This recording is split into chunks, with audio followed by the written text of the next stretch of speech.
Hi, we're going to take the mystery out of how to create a minterm. So what is a minterm? How are they formed and how are they used? So a minterm is a product term. And by a product term, that means we're going to use an AND gate to AND all of our inputs together to form an output, right? And so in digital logic, the AND gate is sometimes referred to as the equivalent of mathematical multiplication. So when we talk about product terms, minterms are product terms. That simply means we use an AND gate to form them. So we use AND gates to form minterms. As a reminder then of what an AND gate truth table is and that behavior, we know the only way we can get an output of 1 out of an AND gate is when all of the inputs are 1s. Here in the AND gate truth table, you can see that if any of the inputs are 0s, if any of A is a 0, B is a 0, our output F is a 0, right? A is a 0, output F is a 0. Doesn't matter what B is. B is a 0, doesn't matter what A is, output's a 0. All right, so to form minterms, we use AND gates. We know that all of the inputs to the AND gates must be a 1 in order to generate an output of 1. And so for minterms, we're going to want to make sure we have that output of 1. Like I said, we AND them together. And what we're going to see is when any of the input values are 0s, we're simply going to invert that variable. Now let's take a look at what happens if we have two input values, A is a 0 and B is a 0. How would we form the minterm expression? Well, we know we want to AND A and B together. So we want to AND 0 with 0. But if we do that, 0 ANDed with 0 is going to give us an output of 0. And so what we'll do is we invert the input A, we invert the input B, we AND them together to form the 1. So A naught ANDed with B naught comes out to be, well, if we invert 0, that becomes a 1. So 1 ANDed with 1 gives us a 1.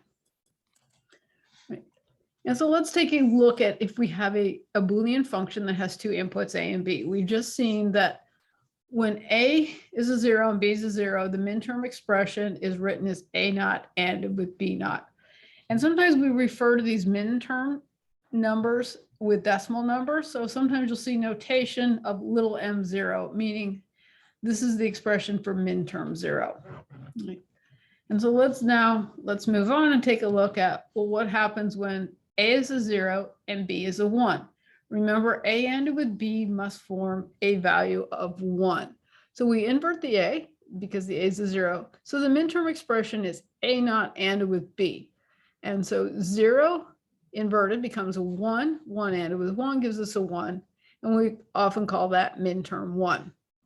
So again, when you form the minterms, you simply look at anywhere that the variable is a 0, you invert it. Anywhere where it's a 1, you leave it as is.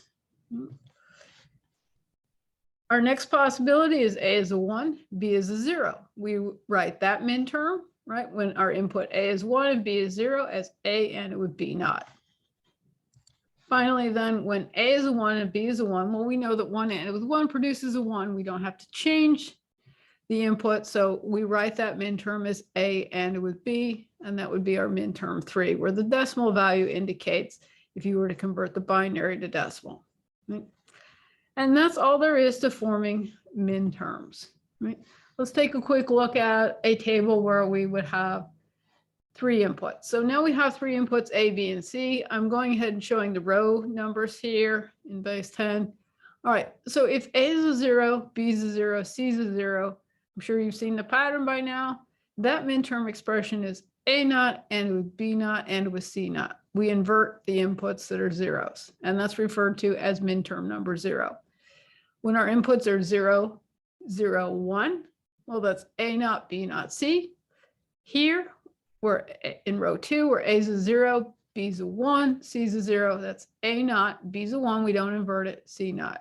All right, so what do you think the expression would be then for minterm 3?